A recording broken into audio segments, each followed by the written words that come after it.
Hey everybody, Wade Boggs fan here. Today I thought I would go a little old school and start showing off some of my vintage cards, and no better place to start off than with some T206 cards. I don't have too many, but what I thought I'd start off with are three T206 cards that I've had for years. In fact, I think I picked them up not too long after I started collecting as a kid. The fact that I would own cards that were at the time still close to 100 years old was pretty cool. So they are rather beat up. In fact, I wasn't sure whether I was going to even be able to make a video of these today because I couldn't find them.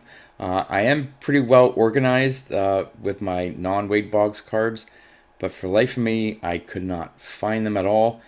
And sure enough, they were in a box mixed up with some modern cards. How they got there, I don't know, but I found them.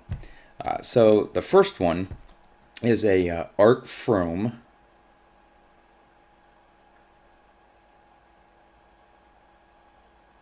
Again, very beat up, but still a cool card.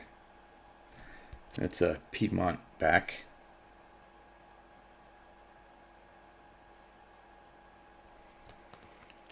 Then the next one is a Nick Maddox.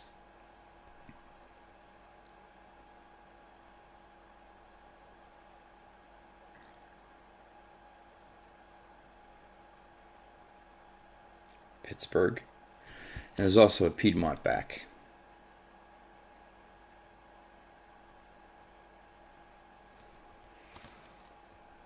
And the last one is Harry Niles from, I believe, Cincinnati. Oh, Boston, sorry. Again, pretty well beat up, but they're still cool cards. And again, this is a Piedmont back as well. Now for the last two, I attended the National out in Chicago last year, and I wanted to pick up another T206. So I went from table to table. Couldn't really find anything in my price range. I was about to give up, and then I went to this one table, saw this card, fell in love with it, and got a good price for it. A three-finger Mordecai Brown. Now, if you look at that card, see if I can get it in focus here.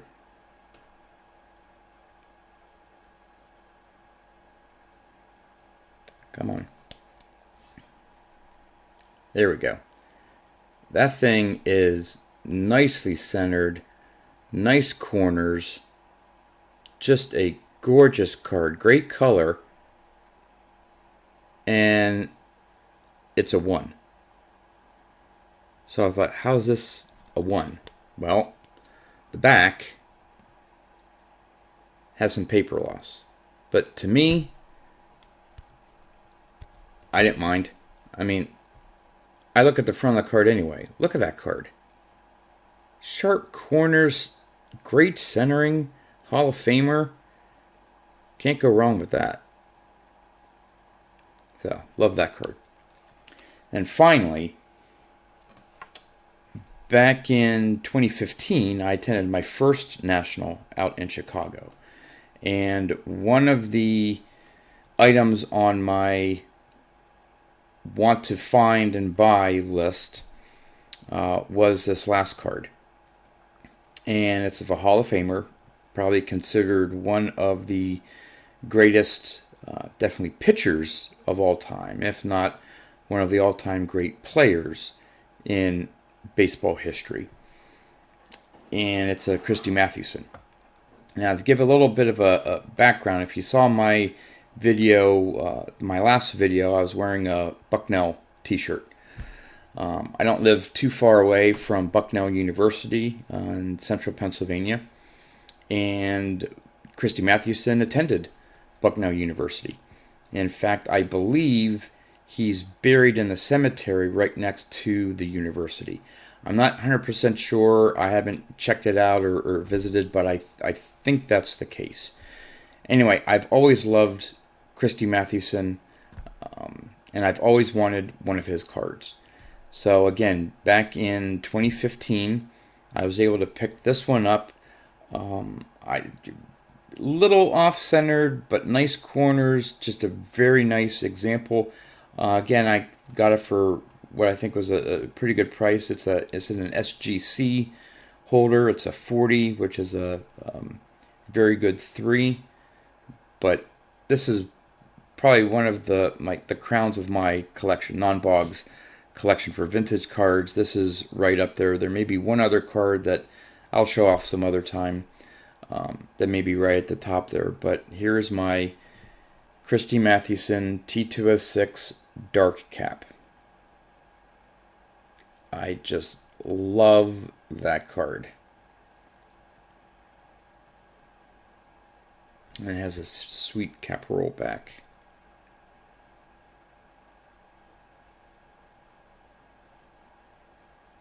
Again, well centered, slightly rounded corners. There's I think in one of the corners there's a bit of a crease.